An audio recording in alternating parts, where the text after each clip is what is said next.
Une plateforme de marque solide, c'est la base pour une identité visuelle réussie.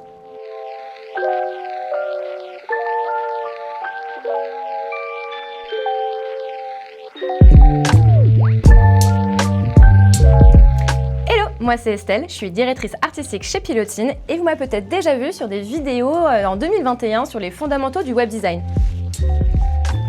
Et aujourd'hui, l'idée c'est de faire à peu près la même chose mais sur les fondamentaux d'une identité visuelle réussie. Aujourd'hui, nous allons voir 5 étapes pour une identité visuelle réussie. La première étape, elle est simple, c'est savoir déjà quand est-ce qu'il faut refaire son identité visuelle. La deuxième étape, c'est ce que j'aime appeler les fondations, ça va être la plateforme de marque. La troisième étape, la charte graphique, comment réussir une charte graphique. Ensuite, nous allons voir comment on va du coup décliner cette charte graphique sur différents supports, ce qu'on va appeler la production graphique. Et pour finir, on va conclure sur rendre sa marque pérenne et comment y arriver. La première étape, du coup, c'est de savoir quand est-ce que c'est le bon moment pour changer son identité visuelle. Donc pour ça, il va y avoir deux grandes étapes, on va dire. Il va y avoir soit les changements internes ou alors les changements externes. Qu'est-ce que ça veut dire, changement interne? Changement interne, tout simplement, ça va être des changements, on va dire, dans l'entreprise. Donc des changements de direction, des changements, on va dire, des évolutions de produits ou de services, ou alors même une expansion tout simplement du marché. Ensuite, il va y avoir les changements externes à l'entreprise, donc une concurrence beaucoup plus intense, extrême, aussi pourquoi pas on va dire une sorte de changement de cible, donc soit une cible qui va s'étendre ou alors même peut-être des fois se restreindre.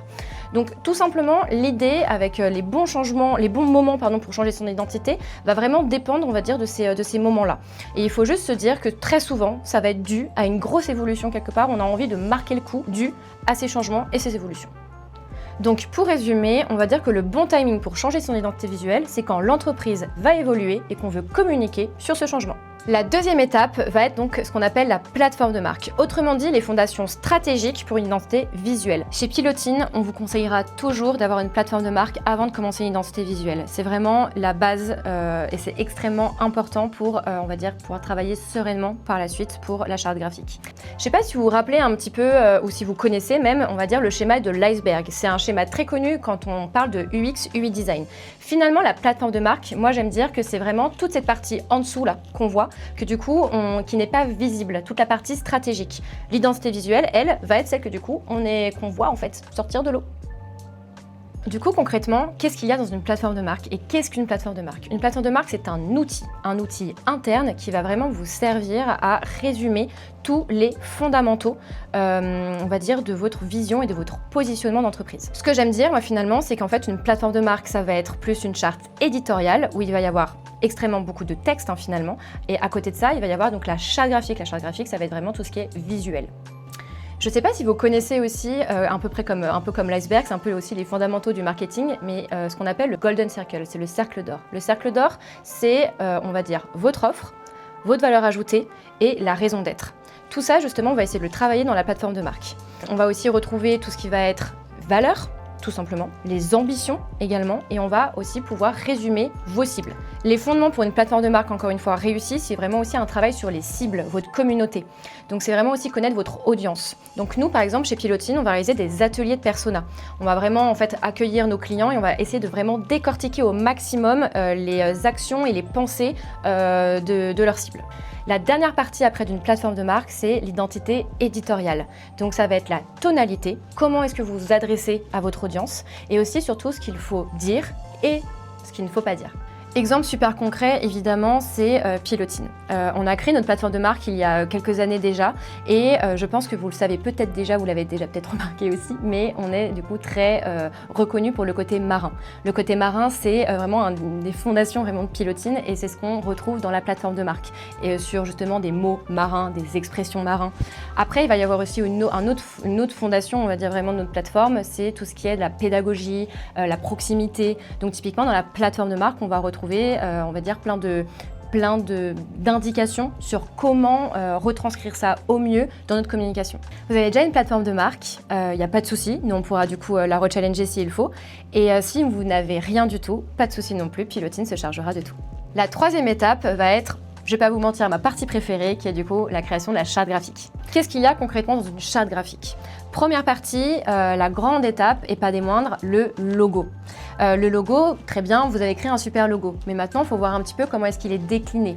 Donc comment est-ce qu'il fonctionne sur un fond sombre, comment est-ce qu'il fonctionne sur un fond clair, comment est-ce qu'il va être décliné, c'est-à-dire des fois il va y avoir un logo horizontal, mais il peut aussi y avoir un logo vertical, il va y avoir aussi juste l'icône qu'on va aussi retrouver en favicon. Et aussi surtout les interdits. Qu'est-ce qu'il faut faire et ce qu'il ne faut surtout pas faire dans l'utilisation d'un logo. Autre étape ensuite, et pas non plus des moindres, les typographies. Dans une charte graphique, c'est super important l'utilisation de la typo.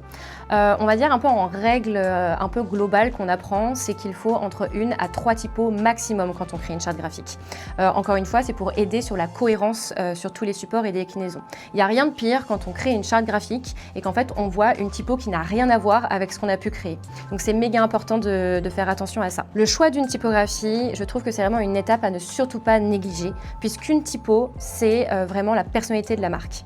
Il y a plein de choses à savoir sur le côté typographie, mais déjà, il faut aussi faire très attention quand on crée une charte, de bien faire attention à on va dire, aux droits d'utilisation. Est-ce qu'elles sont open source? Est-ce qu'elles sont payantes? Est-ce qu'on peut les utiliser sur le web? Tout ça. Pour ça, moi, j'aime bien à chaque fois donner comme exemple 2 sites qui sont vraiment cool, de typo, on va dire, open source et du coup gratuite, que vous connaissez peut-être déjà. Mais donc, il y a Google Fonts et Fontshare, par exemple. Troisième partie d'une charte que j'adore et je prends vraiment énormément de temps à chaque fois dans cette partie-là, ça va être la palette de couleurs. Palette de couleurs, j'ai l'impression que je vais vous dire ça à chaque fois, mais c'est vrai, mais c'est aussi vraiment ultra important évidemment pour l'identité visuelle et surtout ultra important pour la personnalité de la marque que vous avez envie d'exprimer. Nous, typiquement, chez Pilotine, je pense que vous le savez, mais le bleu, c'est vraiment la couleur principale. Et évidemment, ça va directement en lien avec la plateforme de marque concernant tout ce qui est marin, etc. En parlant couleur, il y a quelque chose aussi à ne surtout pas négliger qui est très important, qu'on entend déjà depuis quelques années, mais ça va être aussi l'accessibilité. C'est bien beau de créer une palette de couleurs avec par exemple des couleurs ultra flashy. Nous, en soi, par exemple, notre bleu, il est très flashy, mais justement l'idée aussi d'une charte, c'est de voir comment est-ce que les couleurs vivent ensemble, les contrastes, est-ce qu'ils sont assez suffisants, est-ce que j'arrive à lire quand j'utilise une typo en blanc, est-ce que je peux utiliser sur ce fond bleu. Toutes ces questions de règles, justement, c'est vraiment ce qu'on va retrouver dans une charte graphique. La création, le renouvellement d'une identité visuelle n'est surtout pas à négliger parce que elle peut vraiment avoir un réel impact également sur la reconnaissance d'une marque. Typiquement, en exemple, on va avoir Deezer qui a recréé son logo il y a, je crois, 1 ou 2 ans. Et maintenant, Deezer est de partout. En fait, ça peut vraiment avoir un impact sur votre communication énorme. De la même manière, il va y avoir aussi Center Parcs qui a eu vraiment une super belle refonte d'identité. Et de la même manière, du coup, ça a vraiment été déployé vraiment sur les réseaux sociaux, de partout sur des affiches. Et finalement, et de manière totalement logique, un regain de popularité. Pour conclure du coup cette partie-là, c'est que pour vraiment réussir une identité visuelle, c'est vraiment la charte graphique qui est essentielle pour assurer la cohérence et surtout la reconnaissance de la marque. La 4e étape des fondamentaux pour une identité visuelle réussie va être vraiment la production graphique. Qu'est-ce que c'est que de la production graphique? Eh bien tout simplement, quand on a créé une identité visuelle, on a créé en effet un beau logo. En fait, un beau logo, qu'est-ce que c'est? C'est pas, on va dire, vraiment une identité visuelle. Une identité visuelle, c'est tout ce qui va être décliné par la suite et qu'on va retrouver également dans la charte graphique. Donc, en fait, ça va être tout ce qu'on va produire à côté de ce logo-là. Donc, ça peut être, on va dire, des affiches, un site internet, des brochures, des posts réseaux sociaux. Donc, tout ça, en fait, un logo, ça ne suffit pas. Il faut aussi voir un peu tous les éléments graphiques qui va vraiment englober ce logo-là pour, du coup, assurer vraiment la cohérence graphique et créer ce qu'on appelle réellement une identité visuelle. Ce qu'il faut comprendre, c'est qu'une identité visuelle ne se limite pas à un logo. Il faut la décliner, en fait, cette identité visuelle, et l'adapter à tous les supports grâce à des marqueurs forts, on va dire, graphiques. L'étape de la production graphique, c'est aussi l'occasion de décliner son identité visuelle sur ce qu'on appelle les goodies. Et il faut savoir quelque chose, c'est que chez Pilotine, on est les rois des goodies. Sweet, stickers, sachets de bonbons, bonnets, gobelets, gourdes, stylos, plein de choses, et c'est que le début.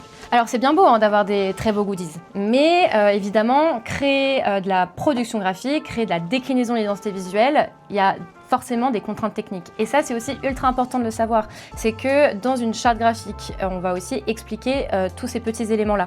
Quelque chose qui va être imprimé ne va pas avoir les mêmes contraintes que quelque chose qui va être dans le digital, donc dans le site internet. Et typiquement, les couleurs, très important, on va avoir donc différents profils colorimétriques. Donc du CMJN pour tout ce qui est imprimé et par exemple du RVB pour tout ce qui va être digital. On arrive à la dernière étape des fondamentaux de l'identité visuelle et elle est super importante. Ça va être justement comment rendre votre marque pérenne.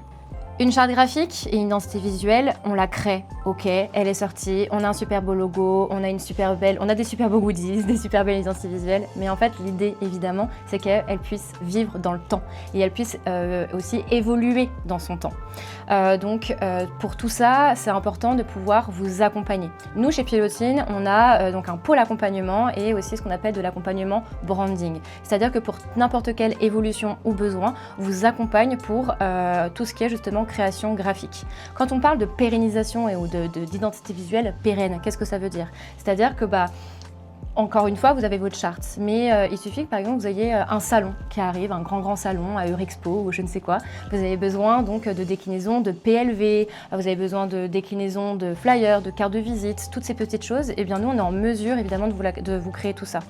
Après, l'idée aussi, c'est quand on crée, pareil, encore une fois, une charte graphique, c'est que vous puissiez être autonome, hein, évidemment, en interne. Si vous avez par exemple un pôle communication, l'idée, c'est qu'après, ils puissent eux-mêmes aussi le faire. Sauf que des fois, vous allez avoir besoin de nous. Parce qu'il suffit que justement, il y a plein de contraintes techniques, justement, ces fameux RVB, ces fameux CMJN, ou alors ce côté print, digital. Vous pouvez avoir besoin de nous pour que justement, on puisse faire évoluer. Ça arrive, d'ailleurs, quand on crée une charte graphique, on est pensé à une couleur, mais qui du coup ne rentre pas du tout correctement quand vous voulez créer un flyer.